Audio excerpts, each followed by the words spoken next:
Hi. Any questions to us? There's one. Did you get your phone fixed? No, I ended up buying another fucking Apple phone because I was desperate, and I felt I had to, because I had to be able to get to my data, and I had to do it. So that was the point, is if I could plan for it, which I hope I can do for the next time I have to buy one of these things. But the only way out was to actually get another Apple phone or wait 18 days. Here it is. Beautiful. So anyone else?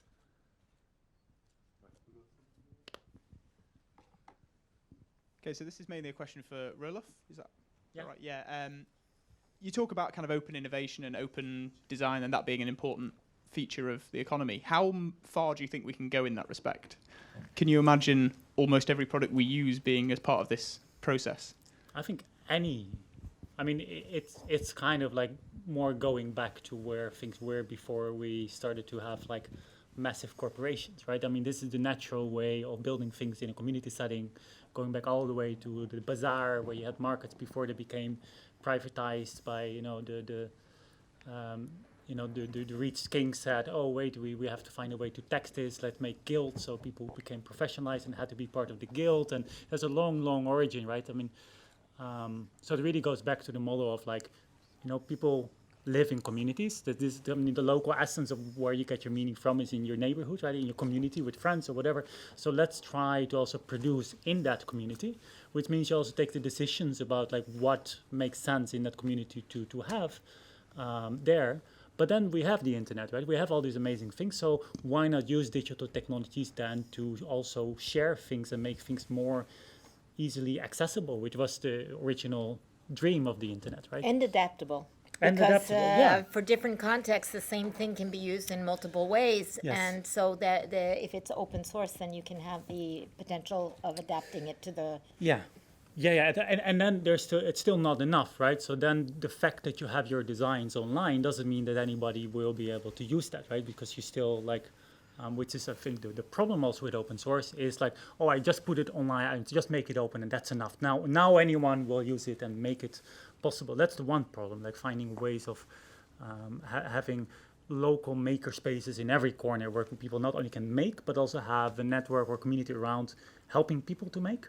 That's one. And then the other thing for open source is very much that now there's a lot of open source things, which is individual contributors who are doing the work, which is then taken for free and for granted within a kind of market economy by big companies using things like Kirah, which is a library for getting some web data, which is maintained by these single people who do it then as free labor of love, but then are kind of misused. So those, I don't know how we can, get those two different things, working out together, except maybe, getting out of capitalism, but.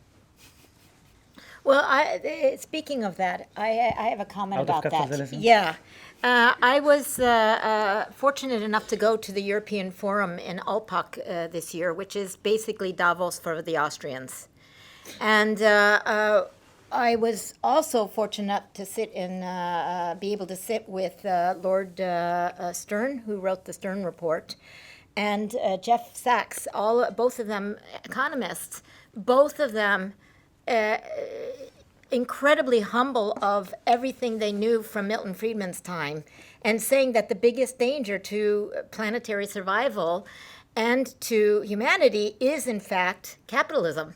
So finding new models, now I'm not saying I know what those models are, but the whole idea of continuous growth is what is so dangerous. So we have to be able to change that, which means huge transformations have to occur because everyone's model is built on it.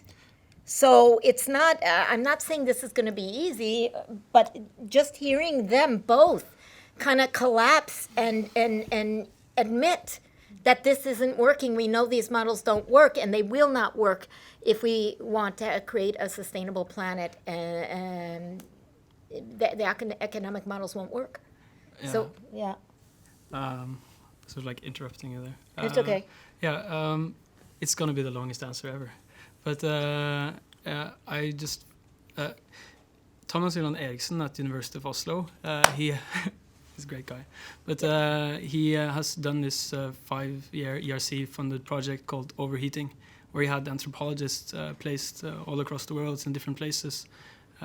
Sort of ended up in a book called Overheating and An Anthropology of Accelerated Change, and it's sort of like really that the systems now, especially in corporations, in a way are built up so that you can't really solve the problem locally. So he was doing field work in a city with a coal power plant, but the administration was not really there at all, locally. So before they could handle the issues locally, and that was really no longer the case. And it's something that sort of repeatedly was seen in different places. So I think when they say systemic change, or when we talk about it, it's very real on the ground, and that's something that anthropologists can look into as well. And technologists. And technologists, not the least, together. Hi, thank you all for your talks earlier. Really important, I think. The last question around new models and touching on kind of capitalism.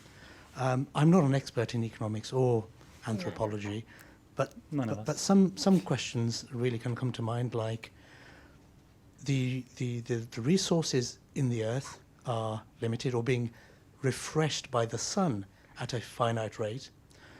When I was 10 years old, I used to ask people, what is this growth thing? And no one could explain it. And I thought I was stupid. I think I can be brave enough to say, maybe I wasn't stupid and there wasn't a good answer.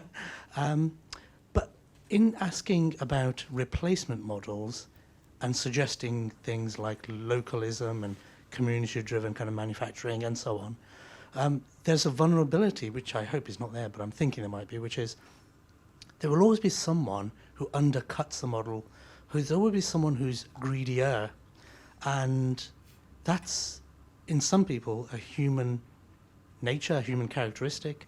So the question I'm going to get to now is, if those are the dangers, human nature to undercut or to be greedy, which seems to be infinite as opposed to finite resources, what does that tell us about a replacement political model? And I will finish. History tells us that when we try to do things for the common good, there's too much of an enforcement, which sometimes has a bad effect. I don't know. I'm just asking the question and to hear your thoughts. I think the tragedy of the commons is an example, right? So basically what you're saying is like, okay, if we have like a commons and then we say, let's do everything together, there will always be people who will misuse the space, and the space is limited, so it means it will go to shit. But at least on that part, it's a myth, right? So tragedy of commons, it has been proven that actually this is like exactly true. Economists and anthropologists who've been studying this saying this is actually a myth. It doesn't really exist as much. Yes, there will be people who will be misusing it, but now there is like, when we look at the growth economy, there is almost only misuse, because that's the way to make a profit. And, if we have a sustainable model, we can totally, adapt for that, saying, okay, sure, there will be some people who will use more than others, but, let them, so what, right? So that's not the problem. The problem then is to be able to also say, on the other hand, what are the limits to that, and how do we, there's all these other problems. But I don't think it's a systematic problem that has to be there. I'd love to mention, there's two things I thought about when you said, well, three things. One is I don't have the answer. The second is that there was a great TED Talk about how taking history into account and how we've had these things happen before, and then all is well in the nation again once we balance it out. And I think if I were to say something, is that we need a change to balance it out, but every time, then of course the misuse gets too much, and we're at that point now, so we have to do something different, and to bring it to all is well in the kingdom again. So that was the second one, and if I can figure out that talk, I'll make sure I let Don. And do you know which one it is? I'm not sure if it's talk, but it reminds me of David Graeber, 5,000 Years of Debt, where he writes about this whole purpose about money. So there's every 100 years there's kind of like a reset. right? Yeah. All the debts are forgiven and we just restart again. And that has been kind of the common That way of fits doing into business that. up until now. And then the third is that I've seen it in practice already. So we have this very well-known outdoor furniture company in Norway that has adapted its furniture and using sustainable products, all sorts of things. But the most important thing he's done, and for me, he's a politician and a businessman. And I love this man. He's also much younger. He's under the age of the men in suits that I generally am allergic to. He's under that age. And what he's doing is he's put in realistically the sustainability goals. Now, you know those UN sustainability goals? They're not to be taken one here and one there. They're actually supposed to have been used together. And he does. And he's made complete new economic models. So his version of this is, I need to keep my company financially healthy because I have a responsibility to my employees. So, but he doesn't need this huge profit margin, and it doesn't need to grow continuously. So that's his argument. And his second one is, I also need to ensure that some of my profit goes back into this mess we've created. And so he does that. So he has these buckets. And by just talking about it and showing that there are ways to correct the models that exist today, I choose the companies I consult in now by their financial models. So when they're only caring about bottom line, seriously, like they can bullshit me all they want, but if I see in their annual report that's all they're really caring about, I say, sorry, I don't want to work for you. I've made that choice.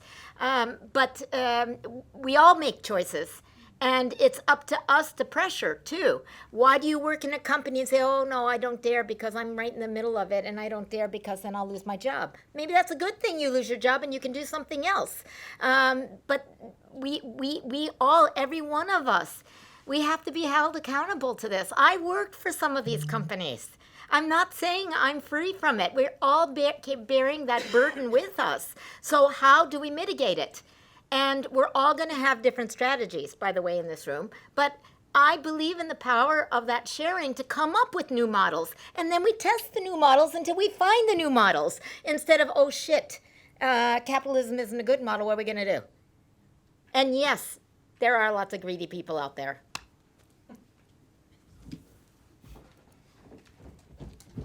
And multiple models can coexist Yes. as well, right? I mean, that's the other thing there. Hi. I'm curious. Greta Thunberg has this amazing speech where she talks about the phenomenology of being in a crisis, and she kind of like compared it to feeling that your house is on fire and needing to get out. So not talking about it, but feeling it with your body, with your mind, and what does that mean? So I wanted to ask you, like, how do you get to that feeling? How did it happen for you? And because I mean, rationally, even for myself, I understand all of this, but it's so hard to go to that space of like feeling that you are in a crisis, feeling that you desperately need to do something right now. So I'm just curious, how did it happen for you? We can all answer that. Start. Yeah, sure. I think that's a really good question. She just like has this way of looking at things. It's really fascinating because of like looking back and just saying like it didn't work quick enough, and if we see sort of where it's going so far, and it has been shown today, there are graphs. We're not really doing enough, and it's not really working. So I think as an act of desperation in a way. But what she's asking about, when did you feel it, Alex? I think. Yeah, sorry, I was like avoiding your question. Nice. But, that's called Nordic deflection. Yeah, Nordic deflection, Norwegian deflection. I practiced it for years. So that's answer one. For a while, that might work. I mean, it's just like about. Okay, should I continue with Norwegian deflection? Because no more deflection. No. Okay. Yourself. But yeah. No, I just wanted to talk about Norwegian oil, but I'll not do that. But when I started, actually, I think when one of the biggest moments for me is, weirdly enough, sort of seeing Trump elected. I think a lot of people remember where they were on that day and when they were watching the television. It's really weird because it's almost like 9/11, and so that's when I feel like, things are really going in a quite a shitty direction. So I think that's when, a really big moment for me, when I was like, I'm not doing nearly enough. I have to do like everything more, because I think we want the world to be a good place, but what we're doing is not enough. We have to do more. We have to do more. It adds a bit of like pressure maybe, but I really like the attitude. Rolf? Yeah, I think from personally, so I have my student time background very much in the squatter, activist, or at first type environmental movement. So I've been for a long time already like quite involved with this movement, but then actually took a break, because you can only do that also for so much. So I think it's also important to say, like, we have to sustain ourselves, right? We cannot only live in despair and things, so we have to choose our battles, and also think of ourselves and our family, and we do want to kind of be able to pay the rent. So that was another concern then during the break a little bit. But then, yeah, at some point where kind of recovered a little bit from some burnout, I think then I think if you really study, like if you go deep into trying to understand, the climate change, it's not, because climate change is just one thing, like the greenhouse gases. It just ties up with so many other problems, like, microplastics, which even now every baby being born, right, has microplastics in it, up to the point of like whatever you can think of. So there's so many fights you can fight. So you also have to kind of think of the thing that kind of where you feel passionate about, right? What is the kind of thing that you feel, and that can be very personal, right? So that's one. And then it might take also a while to think, what is it that you really want to do? What is your calling in this? And then the other thing can also be like, what is the moment where you can do it personally? So that was then the thing for me, like personally, okay, now is the point that I can at least try after an exit of a small startup for a couple of months. I had the possibility to take some time and basically just dove back into like hardware and kind of, well, first figuring out what is the situation we are in, and then what are the things that I feel I might be able to contribute to. And that was like a big study on its own because of all these things. And then that became like renewable energy hardware stuff. But that was it, right? And that's still a very nerdy, techie, not very activist thing. So that feels right for me right now. But yeah, that's it. Well, I'm going into my 60th year. And when I grew up in a house that was a house of guilt and shame. So I'm really good with guilt and shame. And my first real understanding of the environment probably came from my mother, because she fed us organically before organic was even fad. So that was the lifestyle. We learned how to, and in fact today the thing I enjoy most is gathering. So hunting and gathering out in the bush and picking weeds that I can eat and that kind of stuff. So that's always been a part of my life. But then I went to a Quaker boarding school, and it was an environmental school. It was always an environmental school. It's 150 years old. And I worked a farm. We had frugal meals. The focus was on the environment then. We had, for toilets, if it's yellow, let it mellow. If it's brown, flush it down. So for me, I've grown up with this. It hasn't been anything new, but the trauma, I feel, I think I lost some of it. And I started thinking about it with my children. So when my children were born, not using plastic diapers was a big deal for me. They're now in their 30s. But I didn't want to contribute. And I've always had that there. But I think now my mission is Greta, because as a clinical psychologist, I'm so proud of her with Asperger's, because she chose to be nerdy about the environment instead of dinosaurs or maps or whatever, train schedules. It was the environment. And she has a voice that strikes me so close, maybe because of her background that I know that she also has armor that will protect her. And I want to be there and fight her battle. And it's a battle for my grandchildren and a battle for the future. And I want to be part of that and do what I can for it. Hi. Just going back a bit, picking up on the question over there a little bit, apart from the slightly contentious issue of human nature, but going back to the concept of open source. And Roelof, please, I am not techie, so when you answer, please don't get techie with me, okay? Right? But going back to the issue of open source, how do you see the sort of the amazing potential that you talked about of open source technologies in energy sector or others in many other sectors? But how do you see the way in which there is some protection in that open source technology? Do you see it through regulation? Do you see it that what is to stop all that open source technology ending up in online gambling or in Porn. Yeah, exactly. So what? How do you see that? Well, I mean, technology is political, right? And it also means that technology does have agency by itself. There's particular meaning of like what it can or cannot do. And we're always a little bit wrong about that. It turns out that you can use it for other kinds of things that we imagine that just affect as well. But the possibility of open source, for instance, some of the experiments we've done with Sunshine Lab is like we can 3D print wind generators. We create up to about 100 watt, which is enough, right, to run a refrigerator 24/7 almost. And this can be done super cheaply from recycled plastics. That is a particular use, right? Then the question is, what else can you do with the 3D printer? All kinds of things, maybe, but that's not the question of open source, right? It just means that also when you do, it's more a question of design intentionality and intent. And when you design things, you just have to think holistically about the consequences and not think only about possible intended consequences, but also unintended ones. And as anthropologists, like we love to ask people and study long-term as well things are, and not only throw it out in the wild and then think, okay, now it's good, but actually come back and things like this. So I think that's where anthropologists can really also help. There's a question in the back and the block. Can I just drop a quick comment in Yeah. before we go on? It's like, you have a kitchen knife in your, in your home, right? It's a tool. You can use it for really bad things, or you can use it to cut vegetables.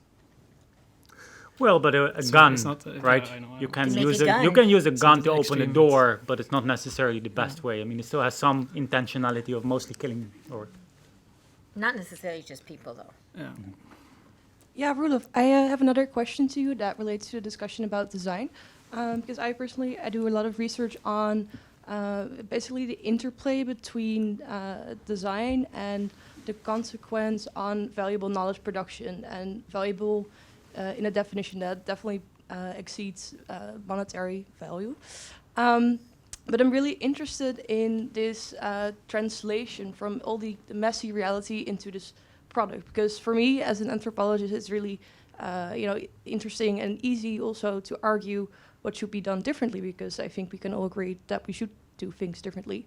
And that's why I really like your presentation about these principles of design. I think you called it a manifesto, but then we were running out of time. So I was really interested in all these principles. Like, how do you make sure that you embrace these principles? Because I think at the end of your presentation, you had this checklist. Yeah.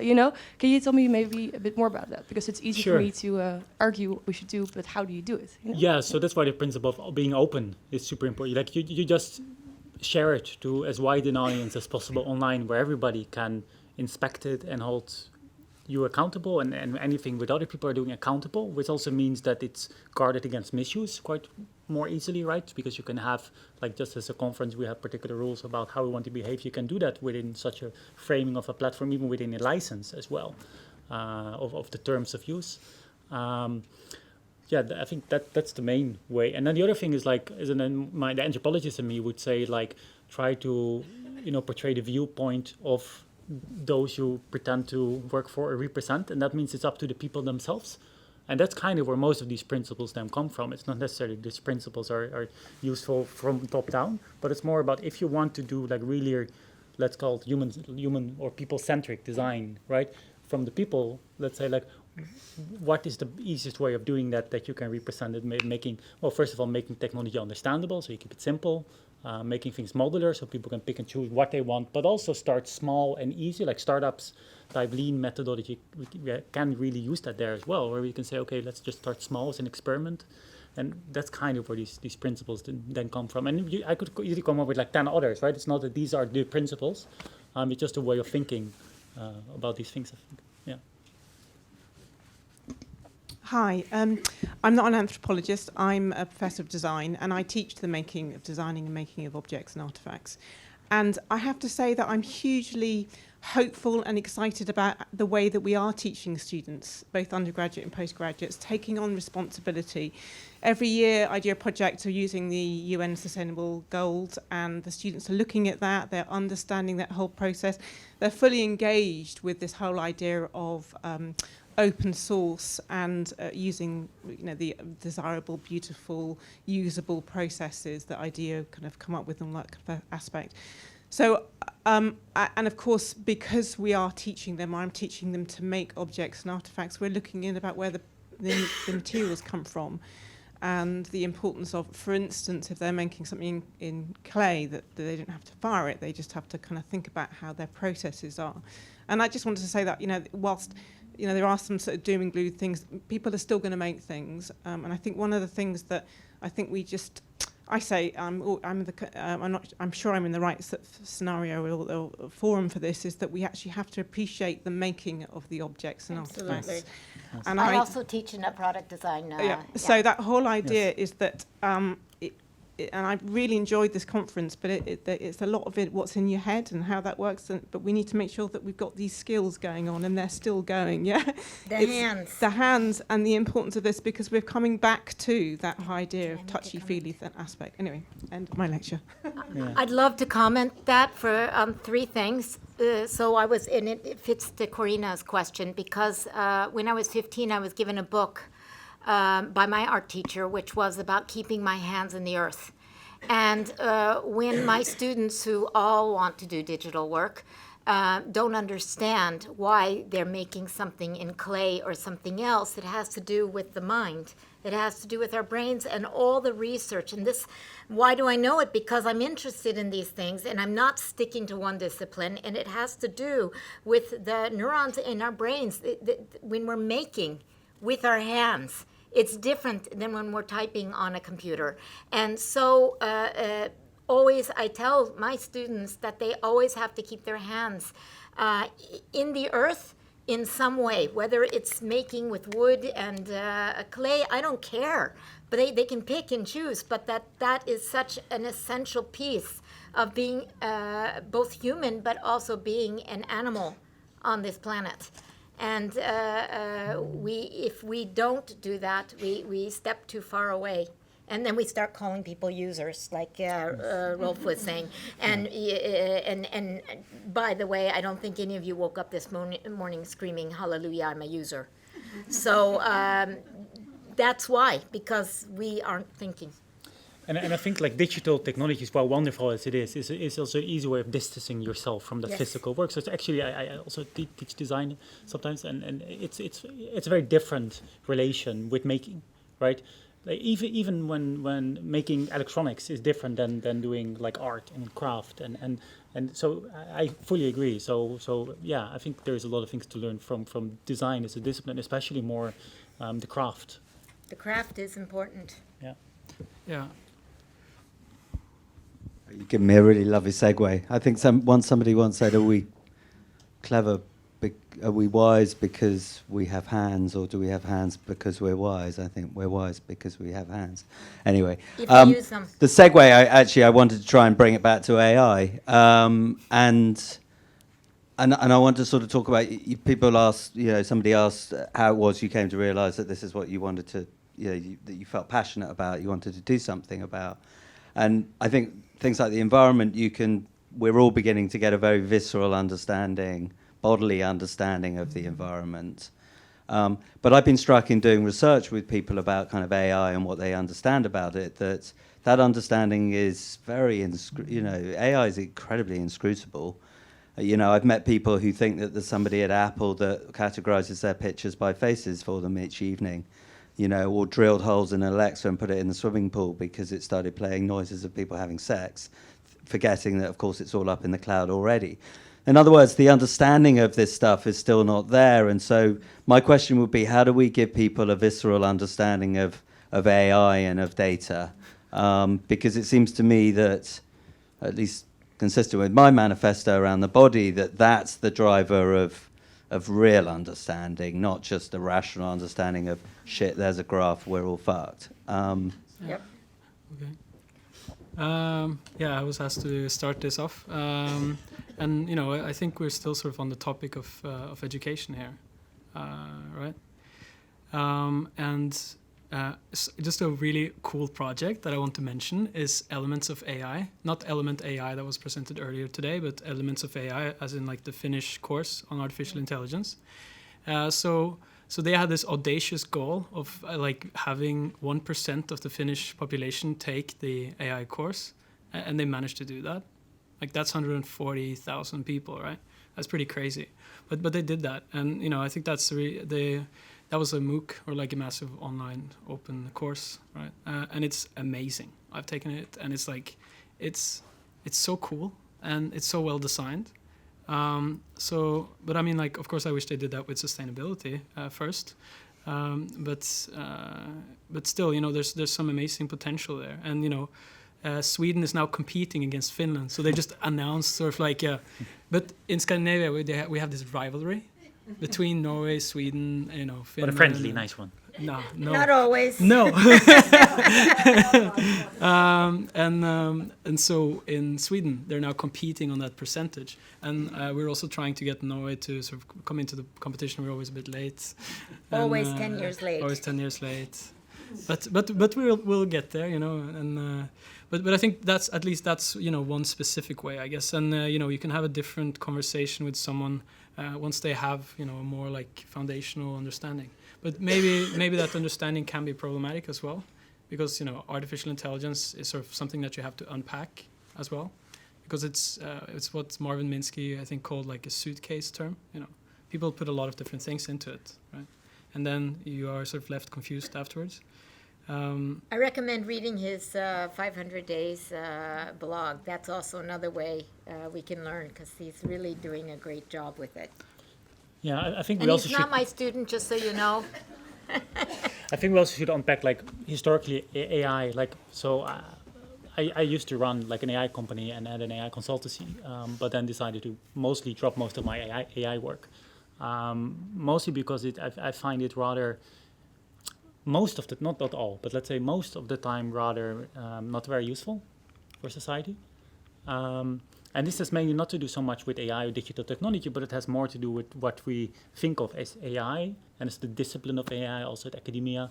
And it has to do with when in the 70s there were kind of two very different schools of thoughts around AI. When you had, at the one hand, you had Stanford Artificial Intelligence Lab, SAIL, and you had, at the other hand, you had the Augmentation Center, with people like Douglas Engelbart, and Xerox Spark was very heavily influenced by that, and also companies like Apple came from that. It's where we got our mouse from, and the desktop metaphor, and all these kind of things. And that metaphor was very much focused on using AI as a tool to improve the human condition, with concepts like bootstrapping, using technology as a way to build better tools of understanding big problems, with which we could then build technology to, again, understand bigger problems. So that's a very humanistic or human-centered endeavor. And then we had like more the SAIL type mentality, which is kind of now, which is the dominant discourse, especially Silicon Valley singularity type thinking, which is let's build artificial human beings, and we do automation, and so we can replace and have a you know, economy of surplus and whatever, like, and just live doing nothing, and we have our digital avatars take over. That's the kind of the dominant when we talk about AI, and I think highly problematic. Yeah, this artificial general intelligence, so distinction and narrow AI and artificial general intelligence.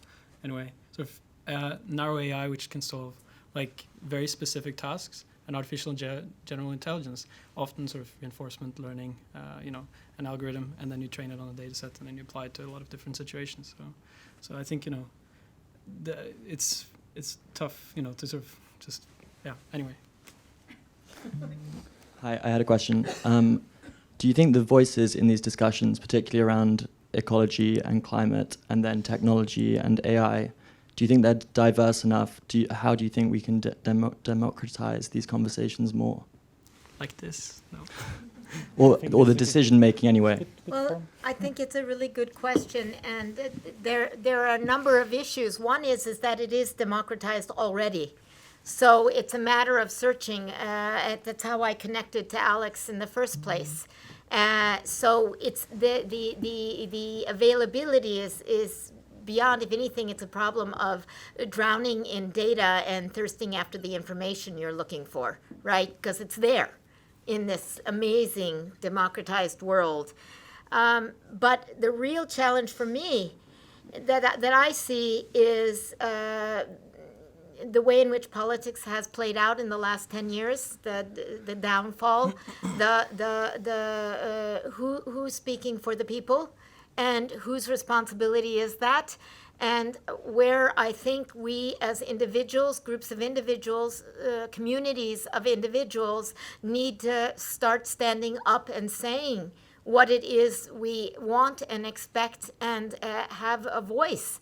And it requires that we all are willing to do that. So we can't do it on our own. Well, we can. Greta's doing it on her own. So she has this, it's remarkable.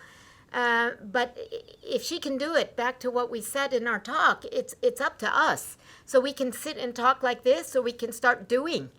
And together, I mean, we could change tomorrow's workshop into, okay, let's take a topic and just do it for a couple hours and see where we come. And someone maybe in that group will want to take it even further. And, you know, a lot of people scoff at me and say I'm an idealist. Well, I did a podcast recently where I commented on this idealism in me. And the response was, no, you're not, you're a realist. And I really loved hearing that. I like to think of that as a good way that if I do it, then it's real. If I say it and make it and follow those things, and I still, to this day, try to keep my integrity, and I cannot keep my integrity. I have to sleep at night if I don't do something. So I have to do it. I don't know about you guys, but I have to. And that's how I'm made up. And again, I told you I grew up in guilt and shame. So a good healthy dose of guilt and shame will get you to do things. How much time? How much time do we still have? Does anybody knows? Time? Are we doing time? But I would love for us to use tomorrow to actually do. Yeah, so we are doing the unconference tomorrow morning. Whoever wants can sign up at greensolutions.cc. It's an empty mailing list, but it's just so we can mail you the place where it will be, which we don't know We'll yet. email it in the course of the evening. But I think, yeah, so another, I mean, since we all love to talk about AI and being able to solve things, I think that's another problem. So I worked a lot with AI for good projects.